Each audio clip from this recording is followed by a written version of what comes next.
Halo semuanya, kembali lagi pada video saya. Perkenalkan, nama saya nomor sama dengan NIM 20050974051 dari Prodi Pendidikan Teknologi Informasi. Pada kesempatan kali ini, saya akan membahas mengenai routing statik. Pengertian routing statik. Routing statik adalah jenis routing yang dilakukan admin atau pengelola jaringan untuk mengkonfigurasi informasi tentang jaringan yang dituju secara manual. Ciri-ciri routing statik. Yang pertama, pengisian tabel routing dilakukan secara manual oleh admin jaringan.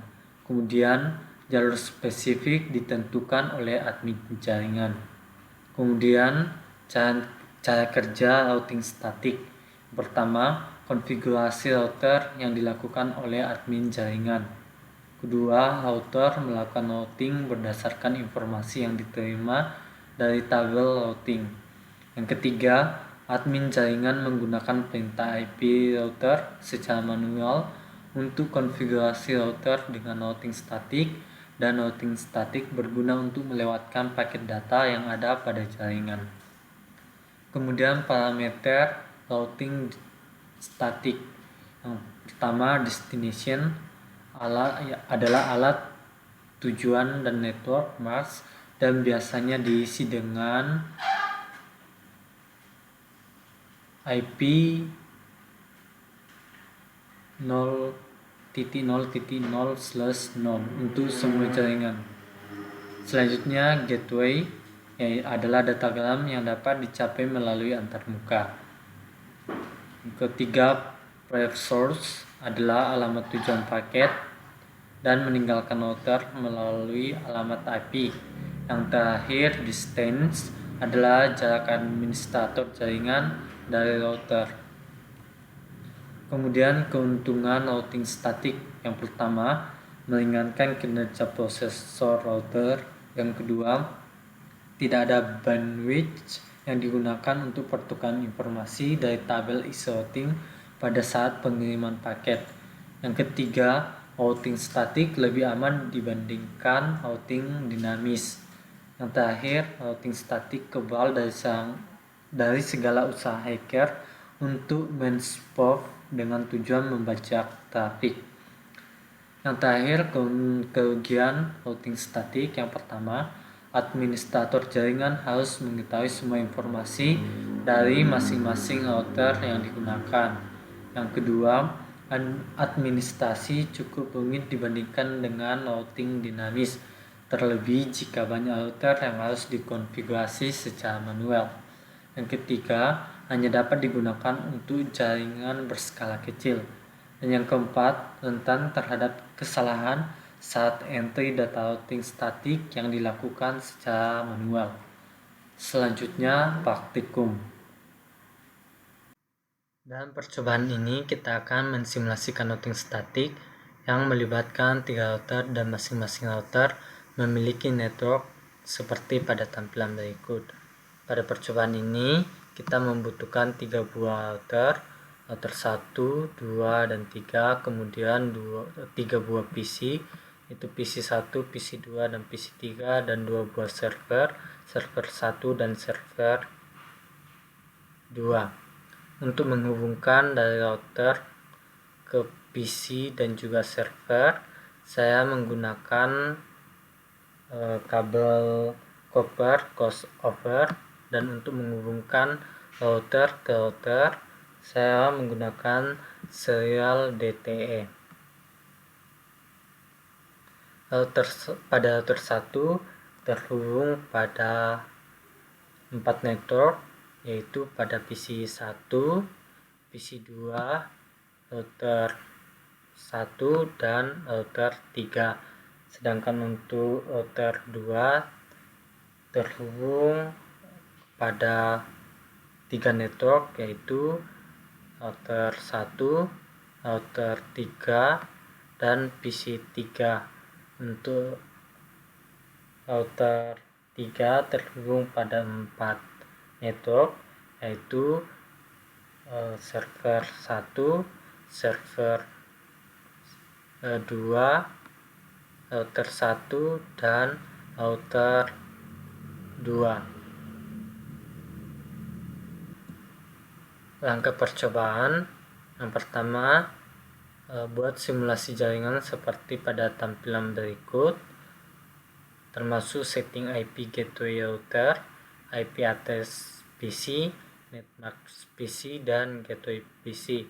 Untuk menghemat waktu, saya telah melakukan konfigurasi yang dibutuhkan seperti yang ada pada tabel berikut ini.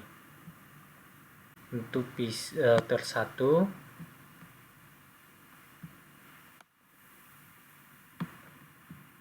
untuk networknya kita isi 192.168.1.128. Untuk maxnya kita isi 255.255.255.128. Untuk next hop kita isi 12.12.12.2. kemudian add. Setelah itu akan muncul di bawah ini.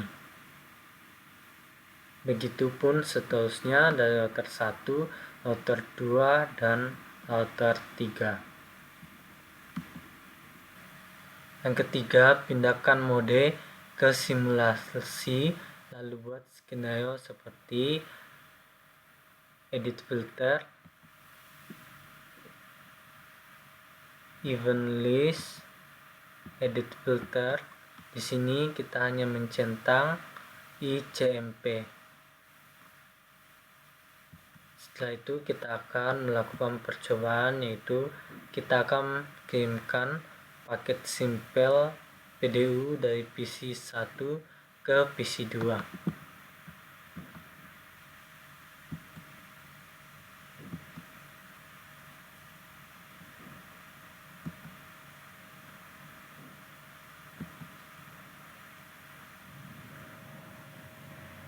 Pada proses pengiriman paket simpel hanya melalui router 1 saja. Setelah itu paket simpel akan dikirimkan kembali melalui jalur yang telah dilalui tadi. Selanjutnya dari PC 1 ke PC 3. Kita coba dari PC 1 ke PC 3.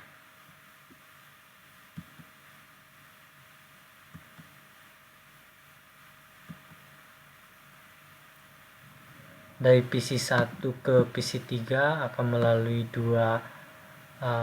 jalur 2, yaitu router 1 dan router 2. Kemudian akan dikirimkan kembali melalui jalur yang telah dilalui tadi.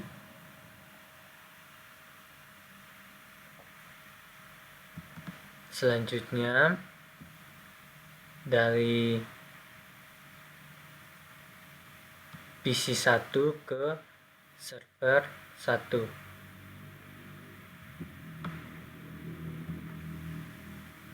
Dari PC 1 ke server 1.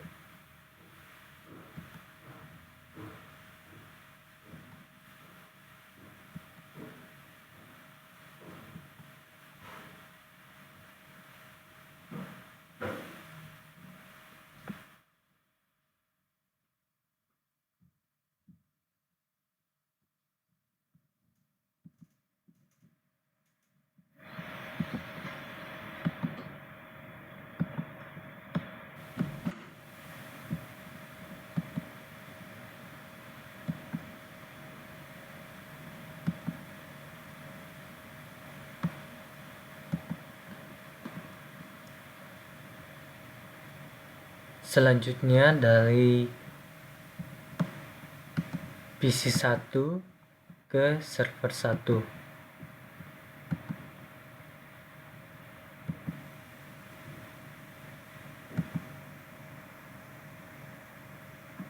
Proses pengiriman paket ini juga melalui dua jalur, dari router 1, router 2, kemudian sampai di server 1, kemudian akan dikirim kembali melalui jalur yang telah dilaluinya tadi.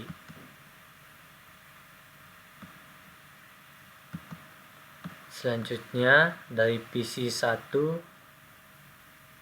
ke server 1, dari PC 1 ke server, maksud saya server 2.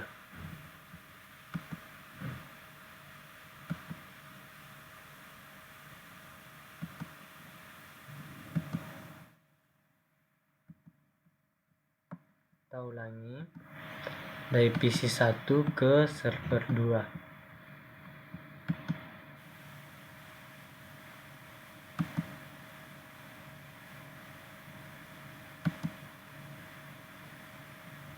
Sini dia akan melewati 2 jalur, yaitu dari router 1 ke router 3 baru sampai ke server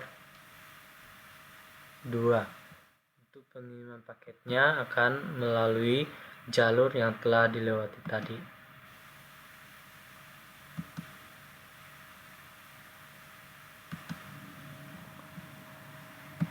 Untuk prosesnya seperti yang sudah-sudah. Selanjutnya, setelah selesai membuat simulasi di poin 3 tadi, kita kembalikan yang awalnya simulation, kita kembalikan ke real time. Kemudian kita mencoba kembali simulasi seperti yang ada pada nomor 3 tadi. Kita kirim paket simple PDU, kita coba dari PC 1 ke server 2. Di sini akan langsung sukses. Selanjutnya dari PC 1 ke PC 3.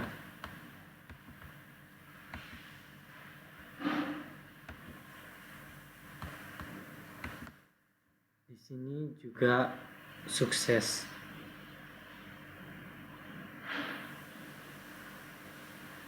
Sekian hasil praktikum saya.